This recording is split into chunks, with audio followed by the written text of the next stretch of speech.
Hi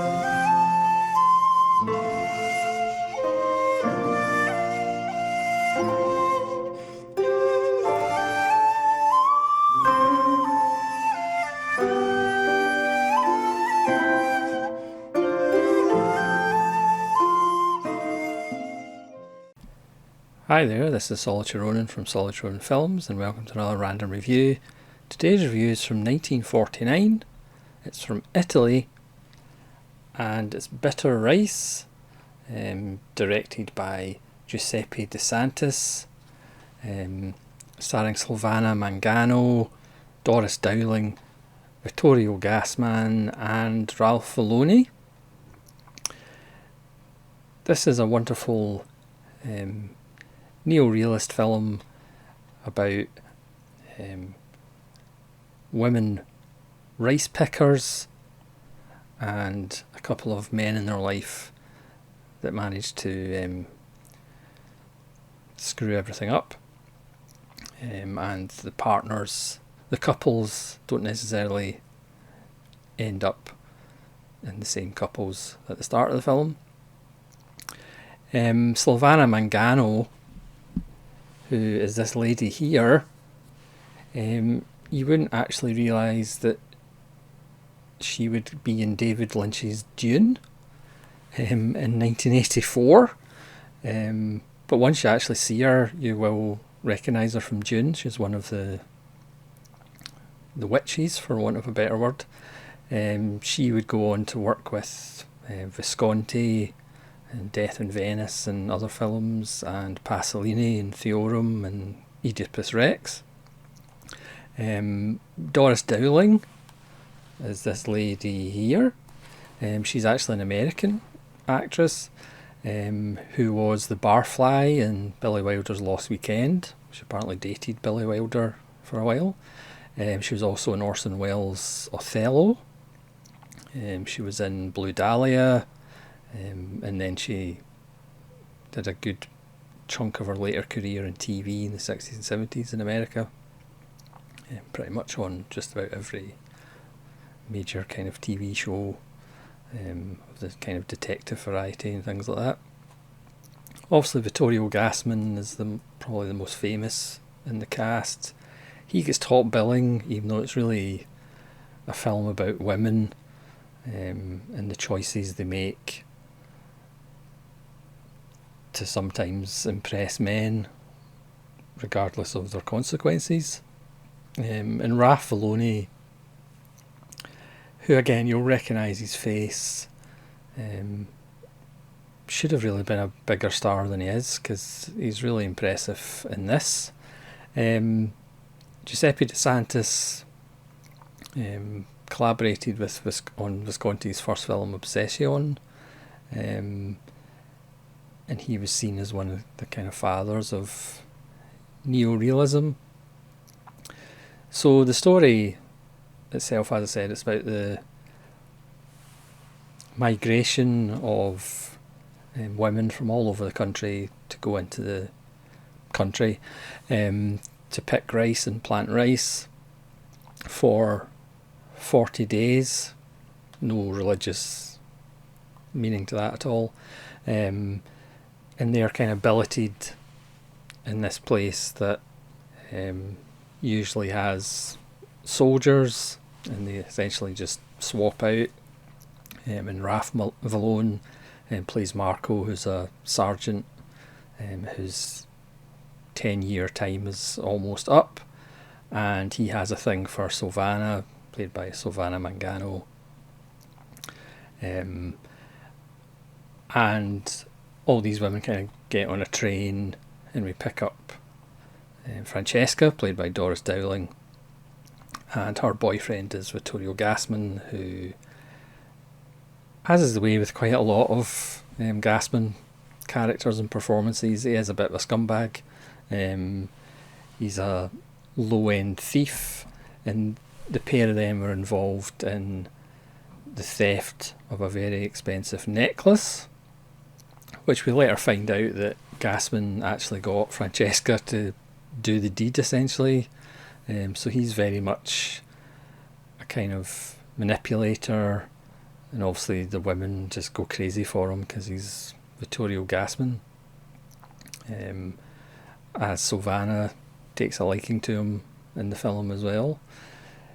So to get out of town, essentially, Francesca ends up getting on the train to go pick rice, even though she doesn't have a contract, and that leads to a wonderful set piece with the women who have contracts and the scabs, if you like, who don't have contracts.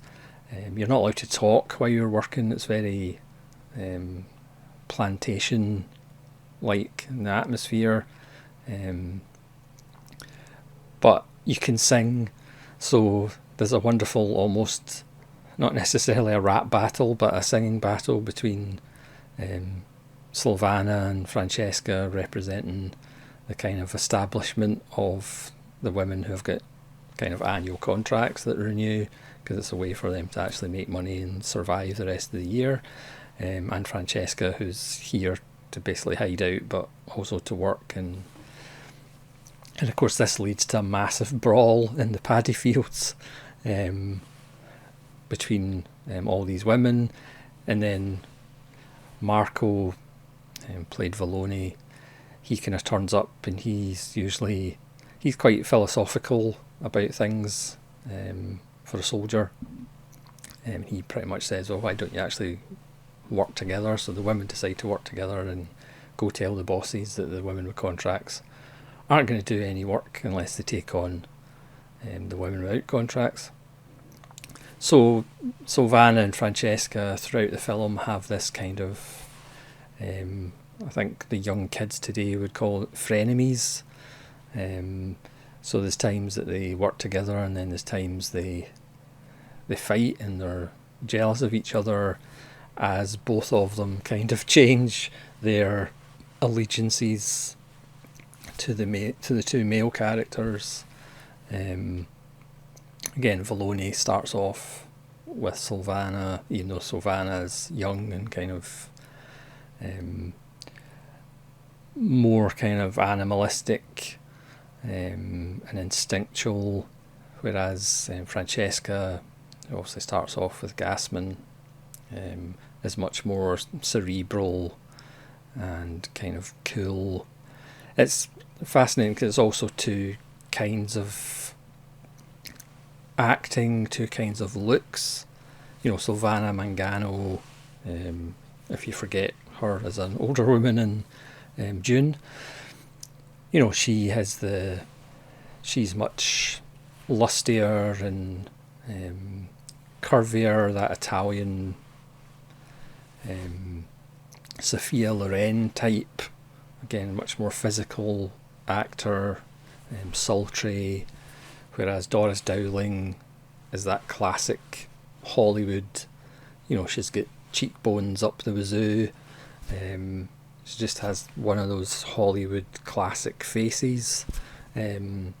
So it's wonderful to see these two women going at it, so to speak, two different backgrounds. Sylvana is more of the kind of peasant girl, the lusty peasant girl, doesn't have much education, doesn't think about the consequences of her actions, loves to dance, loves to tease the men. And then Doris Dowling is far more kind of classy, elegant, more cerebral, thinks about the decisions and how it's going to affect things. Gassman's character is a complete scumbag, as he and a couple of other scumbag associates kind of get the idea to rip off the rice that these women have spent all this time picking. So he's very much a predator in more ways than one, exploiting these women for their work. There's stuff about, obviously unions and scabs. There's not actually that much religious allegory in it, which is quite surprising for Italian films of the time. Apart from the whole 40 days that they're working there. It's just a stunning film. This is the DVD by Criterion, which I picked up cheaply, but I will probably have to upgrade to Blu-ray because the black and white cinematography is really good. There's some wonderful set pieces and shots by DeSantis. The picture, it's a good restoration, it's a good print, but obviously the Blu-ray would be even better. There's a 2008 documentary about Giuseppe DeSantis by screenwriter Carlo Lazzani, and there's an interview with Lazzani from 2002, and there's a trailer, and there's an essay. But this is one of the most spectacular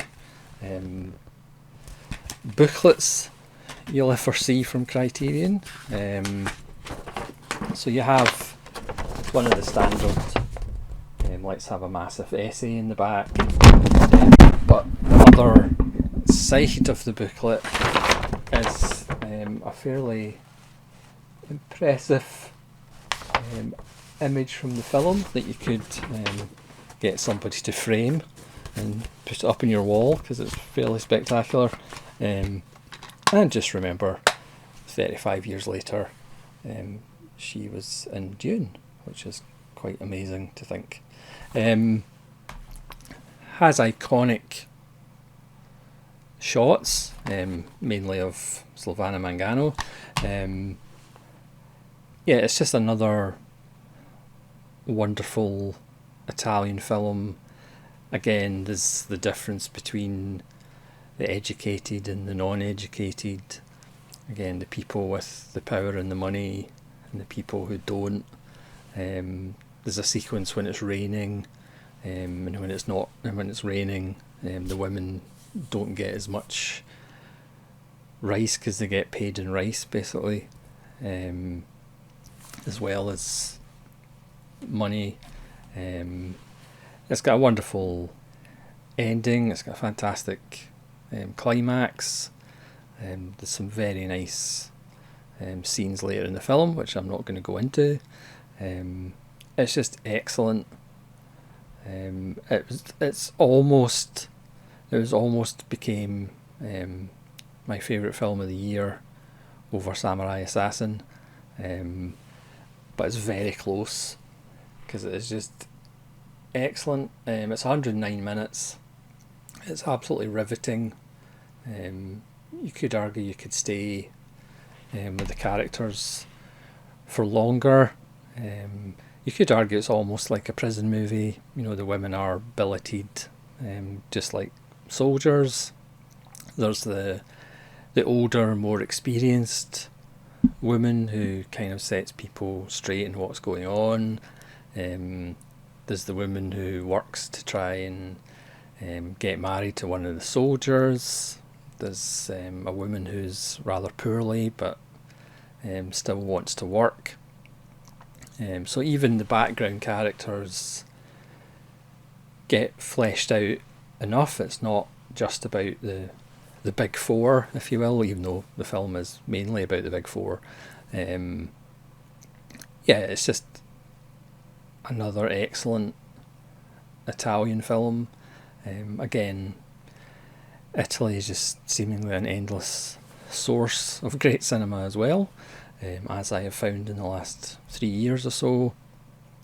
But as you know, if you're familiar with this channel, not necessarily the big Italian directors that I'm drawn to. It's more the quote-unquote second level, the more socio-political filmmakers. And again, this is just a beautiful cover. I think it's one of Criterion's best covers, and it's certainly one of Criterion's most effective booklets. So thanks very much for watching this random review of Bitter Rice. Please let me know if you've seen it. A friend of the channel, Roger Kirby, reviewed this, and we all wish Roger well, and we want to see him back as soon as he can on YouTube. But go check out Roger's video on bitter rice. Again, let me know in the comments if you've seen it, what you think of it, and hope you'll join me again for more random reviews. This is Solitude Ronin from Solitude Ronin Films, saying farewell.